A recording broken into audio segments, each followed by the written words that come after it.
আসসালামু আলাইকুম। আমি মোহাম্মদ মইদুল ইসলাম, মইদুল প্রাইমে আপনাদেরকে স্বাগতম। বিশ্বের কিছু দুর্লভ সব তথ্য নিয়ে আমি আজকে এই ভিডিও বানাচ্ছি। বিস্তারিত জানতে মইদুল প্রাইমের সাথে থাকুন। ধন্যবাদ সবাইকে। আপনারা কি জানেন বিশ্বের সবচেয়ে দামি পাণ্ডুলিপি কোনটি? হ্যাঁ, সেটাই আপনাদেরকে বলছি। লিওনার্দো দা ভিঞ্চির লেখা দ্য কোডেক্স লিচেস্টার বিশ্বের সবচাইতে বিকৃত পাণ্ডুলিপির মধ্যে একটা, যেটা 1994 সালে বিল গেটস $30.8 মিলিয়ন কিনে।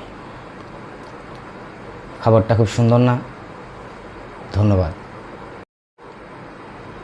আমার ভিডিওগুলো বেশি বেশি শেয়ার করুন, আমার পেজটাকে ফলো করুন, ইউটিউব চ্যানেলটা সাবস্ক্রাইব করুন, পাশে থাকুন। আমি নিয়ে আসব নতুন নতুন সব ধরনের অজানা তথ্য আপনাদের সামনে।